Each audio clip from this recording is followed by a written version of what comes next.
Okay madam. ఈరోజు సరోజన ఆసుపత్రిలో tea Nagalatha అనే ఆవిడ సూసైడ్ అటెంప్ట్ చేసుకున్నారని చెప్పి వార్తలు వచ్చాయండి. పేషెంట్ ఈరోజు డ్యూటీలో లేదు, ఈరోజు డ్యూటీకి రాలేదు, వాళ్ళ ఇంటి నుంచే తీసుకొచ్చారు. పేషెంట్ ప్రస్తుతానికైతే నేను వచ్చి చూసిన తర్వాత పేషెంట్ స్టేబుల్గానే ఉన్నారండి. తనకు కావాల్సిన ట్రీట్మెంట్ జరుగుతుంది.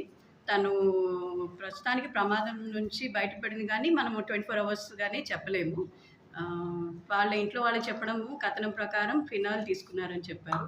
ప్రస్తుతానికి తను స్టేబుల్గానే ఉన్నారు, నడుచుకునే తను అడ్మిట్ అవుతుంది.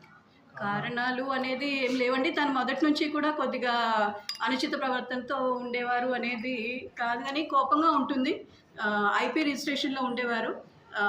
తర్వాత కొన్ని ఎప్పుడైనా సరే తను మెంటలీ అన్స్టేబుల్గా ఉండడము, తలుపులు వేసుకొని నేను అది చేసుకుంటాను ఇది చేసుకుంటానని అధికారులను బెదిరించడము, అలా పరిపాటి అయిపోయింది రెగ్యులర్గా. ఈరోజైతే తన డ్యూటీకి రాలేదండి, మరి ఇంటి దగ్గరే చేసినట్టు మేము భావిస్తున్నాం.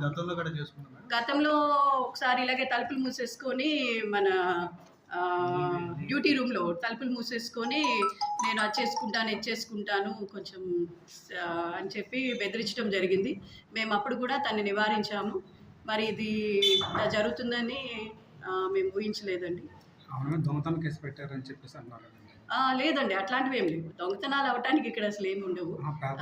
తను ఐపీ రిజిస్ట్రేషన్లో ఉండేవారు. ఐపీ రిజిస్ట్రేషన్లో ఉన్నప్పుడు చిన్న ఏమంటారు పేపర్స్ లేవు అనే విషయం మీద పేషెంట్ తాలూకా వాళ్ళు ఎవరో ఆవిడని అరవటం జరిగింది.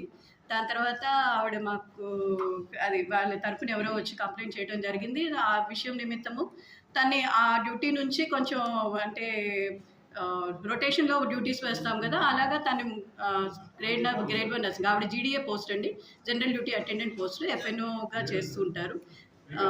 బట్ ఐపీ రిజిస్ట్రేషన్లో ఉంటారు. అవి షిఫ్ట్ డ్యూటీస్ ఉంటాయండి వాళ్ళకి. ఐపీ రిజిస్ట్రేషన్ కావాల్సిన స్టేషన్ కాకుండా ఆవిడకి మన పేపర్లు ఏమంటారు కరెక్ట్? అలా ఏముండదండి, పేపర్స్ అసలు ఇష్యూ కాదు. ఎందుకంటే కొంచెం ఆవిడ అనుచిత ప్రవర్తన కొంతమంది ఇన్పేషెంట్గా వచ్చిన వాళ్ళకి అడ్మిట్ అయ్యే టైంలో కొంచెం ఇబ్బందిగా ఉంటున్నప్పుడు 1-2 మాకు కంప్లైంట్స్ వస్తూ ఉండేవి, అంతే. ఇప్పుడు ప్రెజెంట్ కండిషన్ ఎలా ఉంది? కండిషన్ పర్లేదండి, స్టేబుల్గానే ఉన్నారు, కానీ 24 hours గడిస్తే కానీ మనం చెప్పలేం.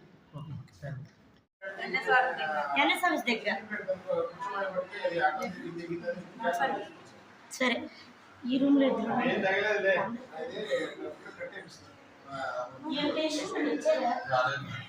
ఏం జరిగింది అమ్మా? ఏమైందమ్మా? నేను డ్యూటీలో సరిగ్గా ఉండట్లేదని, పేపర్లో ఏ మిస్యూజ్ చేస్తున్నానని నా మీద దొంగతనం వెంటగట్టారు. నేను ఎప్పుడూ కూడా ఏమీ చేయలేదు. డ్యూటీలో వచ్చి నేను ఎక్కడికి వెళ్ళలేదు, వాష్రూమ్కి తప్ప నేను బయటకి ఎక్కడికి వెళ్ళలేదు. నేను బయటికి ఎక్కడో తిరుగుతున్నాను, ఎక్కడికి వెళ్తున్నాను ఎవరికి తెలియదు అనేసి నాకు లెటర్ ఇచ్చారు. అక్కడ చీటీలు రాసే కాడి నుంచి తీసేస్తున్నాము, నా బిహేవియర్ బాగోలేదు అనేసి నేను ఎప్పుడు చేయలేదు, తెలియదు. నేను డ్యూటీ చేసేటప్పుడు మాత్రం నాకు పేపర్లు అయ్యి సరిగ్గా ఇవ్వకుండా నన్ను ఇబ్బంది పెట్టారు తప్ప నేను ఎప్పుడూ కూడా బయటికి ఎక్కడికి ఎవరికి చెప్పకుండా వెళ్ళలేదు, చేయలేదు. సరేమ్మా, నిన్ను ఇబ్బంది పెట్టలేదు ఎవరు? ఇప్పుడు నా తోటోళ్ళకి నేను అక్కడ ఉండడం ఇష్టం లేదన్నది. సరే అనేసి నర్సింగ్ మేడం గారికి హ్యాండ్ ఓవర్ ఇచ్చేసామన్నారు. సరే అనేసి వెళ్ళాను. అక్కడికి వెళ్ళే వరకు నాకు తెలియలేదు నీ బిహేవియర్ బాగోలేదని, నువ్వు పేపర్లు అవి తీసావని. ఏ పేపర్లు తీసావు అనేది అన్నారు. నర్సింగ్ మేడం చెప్పే వరకు నాకు తెలియలేదు.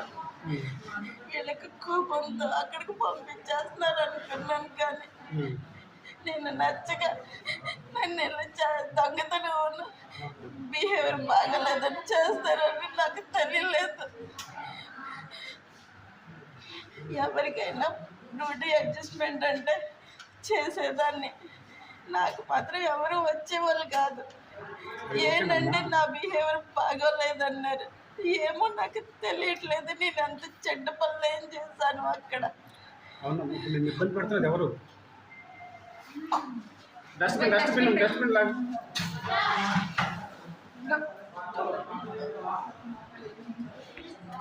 అదే మమ్మీ ఏం చేద్దాం